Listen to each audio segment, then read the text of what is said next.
अमेरिकी राष्ट्रपति Donald Trump और जेलेंस्की के बीच तीखी बहस के बाद यूक्रेन और रूस के बीच युद्ध तेज हो गई है। यूक्रेन में युद्ध भयावह है तो गाजा में विनाश का दौर फिर से शुरू हो चुका है। इजराइल ने सुबह से गाजा में फिर से बमबारी शुरू कर दी।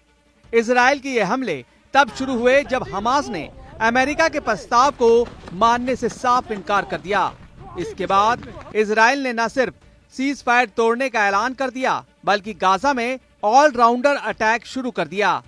तो सवाल यही है कि क्या गाजा में अब युद्ध की जो आग भड़की है, क्या उसमें पूरा अरब जलने जा रहा है? यही वजह है कि ईरान भी युद्ध की तैयारी कर रहा है, परमाणु बम बनाने की कोशिश में जुटा है।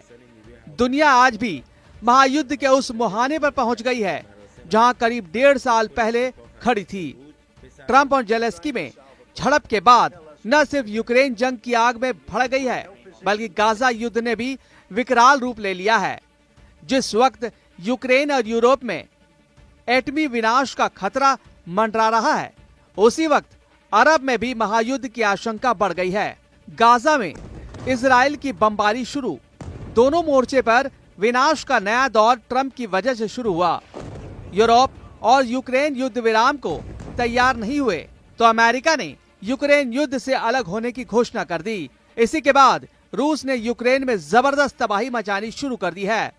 अमेरिका ने यूक्रेन की जो सप्लाई रोकी है उसे इजराइल को देना शुरू कर दिया है। इजराइल को अमेरिका से हथियारों की नई खेप मिली तो इजराइल ने गाजा में फिर से नरसंहार शुरू कर दिया। नेतन्याहू ने अमेरिकी राष्ट्रपति डोनाल्ड ट्रंप से बात की। अमेरिका से हरी झंडी मिलते ही नेतन्याहू ने सीज फायर तोड़ने का ऐलान कर दिया। इसी के साथ गाजा में इजराइल की बमबारी शुरू हो गई। गाजा में सीज फायर उस वक्त टूटा जब इजरायली एयरफोर्स ने ताबड़तोड़ बमबारी शुरू कर दी। मध्य गाजा में इजराइल ने एक इमारत को टारगेट किया। हमले में इमारत जमींदोज हो गई। उत्तरी गाजा के बेत हनून में इजराइल ने ड्रोन हमला किया। हमले में कई लोग मारे गए। खान यूनिस में इजरायली बमबारी से कई इमारत ध्वस्त हो गई। 7 लोगों की मौत हो गई। हमास के ठिकानों को मलबे में बदला जा रहा है। गाजा के साथ साथ इजराइल वेस्ट बैंक में भी हमले हो रहे हैं। वेस्ट बैंक में मौजूद हमास के ठिकानों को मलबे में बदला जा रहा है। गाजा में तबाही का यह नया दौर तब शुरू हुआ जब इजराइल ने सीज फायर तोड़ दिया। सवाल यह है कि आखिर नेतन्याहू ने गाजा में युद्ध विराम क्यों तोड़ा? दरअसल इजराइल अमेरिकी प्रस्ताव के तहत रमजान तक सीज फायर को बढ़ाना चाहता था, लेकिन हमास इसके लिए तैयार नहीं हुआ। हमास का कहना है कि इजराइल दूसरे चरण की बातचीत नहीं कर रहा है, बातचीत के बजाय सीज फायर को बढ़ा रहा है। हमास ने इजराइल के इस प्रस्ताव को मानने से इनकार कर दिया तो इजराइल आग बबूला हो गया और इसी के बाद गाजा में विनाश का नया बवंडर आ गया।